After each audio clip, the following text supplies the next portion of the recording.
Kristen ini merupakan wadah untuk mereka berekspresi, kemudian untuk melayani.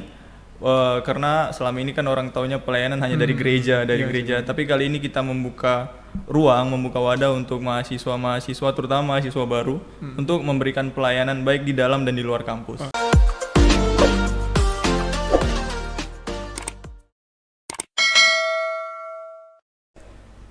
Halo Sobat Mutiara, gimana nih kabarnya? Semoga Sobat Mutiara yang ada di rumah sehat-sehat terus dan mematuhi protokol kesehatan. Nah, saya X-Men Manjaya. Beberapa menit ke depan, kita akan berbincang-bincang dengan salah satu pengurus unit kegiatan mahasiswa kerohanian Kristen. Dan di sini kita bersama dengan Bang Edo Sidabuke. Halo Bang. Halo. Gimana nih Bang kabarnya? Ya, puji Tuhan baik. Oke. Supaya Sobat Mutiara pada tahu juga siapa sih Bang Edo Sidabuke ini, silakan Bang perkenalkan diri. Baik, nama saya Edo Van Houten Sidabuke, saya mahasiswa Universitas Sari Mutiara Indonesia, saya dari Prodi S1 Ilmu Hukum dan saat ini saya berada di semester 4. Oke Bang, oke. Abang di unit kegiatan mahasiswa kerohanian Kristen, abang jabatannya apa nih? Di UKM Kerohanian Kristen, saya menjabat sebagai ketua. Oh, oke Bang, ketua nih Bang ya? Ya. Oke. Nah, berbicara tentang UKM Kerohanian Kristen, apa sih Bang UKM Kerohanian Kristen ini supaya Sobat Mutiara juga pada tahu? Oke, UKM Kerohanian Kristen ini merupakan organisasi di tingkat universitas yang dijalankan oleh mahasiswa Universitas Sari Mutiara Indonesia di bidang kerohanian Kristen. Oke Bang, oke.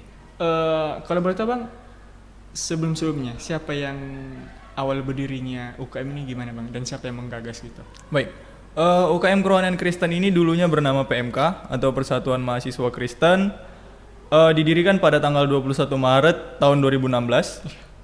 Dan kepengurusan sebelumnya itu langsung diatur oleh Wakil Rektor 3. Kemudian pada tahun 2021 saya menjabat sebagai ketua UKM.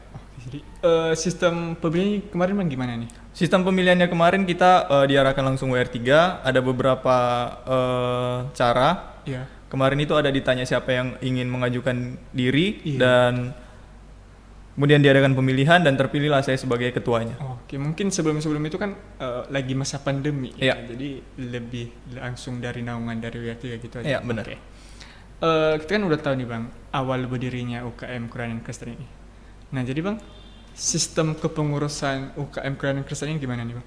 Oke, sistem kepengurusan kita itu terdiri dari ketua, wakil ketua, sekretaris, wakil sekretaris, bendahara, dan wakil bendahara. Oh, itu BPH ya? Ya, itulah BPH-nya. Kemudian kita ada beberapa divisi-divisi yang kita plot sebagai membantu kinerja dari BPH ini tadi. Oke, kalau boleh tahu Bang, divisi-divisi apa aja nih yang dia apa? Oke, divisi kita ada divisi humas, hubungan masyarakat, kemudian ada divisi acara, divisi keanggotaan, divisi tempat dan peralatan, dan divisi konsumsi. Oke. Nanti misalnya ada kegiatan nih Bang, atau beberapa program kerja, yang paling penting di divisi ini apa aja nih? Pertama tentunya divisi acara ya, untuk merancang, Menghandle gitu. menghandle setiap Oke. acara, dan kemudian ada divisi humas yang tentunya bisa men-share kegiatan-kegiatan kita supaya lebih terbuka, dan tentunya yang tidak kalah penting tentunya divisi keanggotaan. Oh, keanggotaan yang menghandle semua anggota gitu. Iya, dan pada saat pelaksanaannya ada divisi peralatan dan juga divisi konsumsi. Oke Bang. Jadi ada beberapa divisi nih Bang. Ya. Kalau boleh tahu, anggota di UKM Kerohanian Kristen berapa orang ini? Sampai saat ini kita tercatat udah di angka 378 Banyak yang memang sudah bergabung dengan grup WhatsApp kita. Oke. Itu kalau boleh tahu memang mendominasi dari dari prodi-prodi Bang ya? Iya, itu kita dari berbagai prodi. Cuman memang sampai saat ini yang bisa kita lihat sangat aktif untuk datang ke kampus dan mengikuti kegiatan dari Fakultas Pendidikan. Oh, gitu ya. Yang paling aktif saya lihat. Jadi sebagian lah yang aktif ya Bang? Iya, sebagian aktif. Kalau boleh tahu Bang, kegiatan dari unit kegiatan mahasiswa kerohanian Kristen ini apa aja nih Bang? Di awal kinerja kita, tentunya UKM Kerohanian Kristen dari namanya aja pasti dari bidang kerohanian lah. Iya, betul. Dari awal kerja kita udah melaksanakan yang namanya ibadah penyambutan mahasiswa baru. Kemudian di bulan 1 kemarin kita juga baru buat Natal. Dan progres kedepannya kita masih ada kegiatan-kegiatan lain yang akan kita laksanakan. Nah, mengenai kegiatan yang kemarin Bang, penyambutan mahasiswa baru itu gimana sistemnya? Karena kan memang seperti kita ketahui kita masih daring ya, karena COVID ini pandemi, sistem pembelajaran masih daring, sehingga penyambutannya kita lakukan dari media Zoom secara online untuk melaksanakan ibadah untuk menyambut mahasiswa baru. Jadi nge-zoomnya ini berarti panitianya di mana? Di kampus nih? Tapi khusus panitia itu diwajibkan hadir ke kampus. Berarti anggota-anggota UKM ya? Iya. Oke. Jadi tadi kan ada nih penyambutan mahasiswa baru. Nah jadi orang abang juga melakukan kegiatan Natal nih. Kalau boleh tahu Natalnya dilakukan di mana? Kita kegiatan Natal, puji Tuhan, kita didukung oleh pihak kampus. Kita mengadakan Natal itu di hall kampus. Iya, Bu. Dan segala sesuatunya juga kita persiapkan berkolaborasi dengan pihak kampus tentunya. Oke. Jadi dari bentuk dukungan dari kampus ya gitu Bang. Iya. Oke. Ini kemana Bang? Offline atau nge-zoom juga nih? Kalau untuk Natal kemarin, kita memang di kapasitas kita dibatasi. Hanya kita minta di kisaran 300. Iya betul.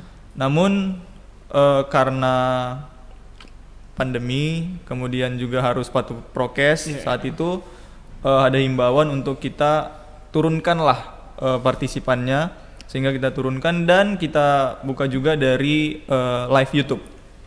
Oke. Jadi peserta Natal ini apakah hanya dari anggota UKM dong atau ada undangan nih dari luar kampus gitu? Baik, untuk acara Natal kemarin memang kita terbuka ya. Kita terbuka, kita melakukan undangan juga. Kita undang dari pihak unit kegiatan mahasiswa lain yang ada di USM dan dari ada dari luar kampus, salah satu kampus di Kota Medan. Oke. Jadi abang kan udah lakuin Natal nih. Iya. Jadi program kerja ke depan gimana nih Bang? Dalam waktu dekat ini kemungkinan di bulan 4 kita akan melakukan ibadah bulanan yang tentunya akan rutin juga kita laksanakan. Kemudian kita akan memperingati juga Paskah di bulan 4, di akhir kita akan laksanakan Paskah tentunya. Selain dari program kerja yang abang bilang tadi, ada nggak sih Bang kayak kegiatan rutin gitu di UKM Kerohanian Kristen? Kegiatan rutin yang akan kita laksanakan tentunya ibadah bulanan. Ibadah bulanan yang akan rutin setiap bulannya kita laksanakan, dan itu sudah sepakat dengan anggota. Puji Tuhan sepakat dan mudah-mudahan bisa kita jalankan. Dan tentunya nanti ada kegiatan-kegiatan lain lagi yang mungkin ya, di luar ranah kita yang akan kita kerjasama dengan UKM lain mungkin begitu.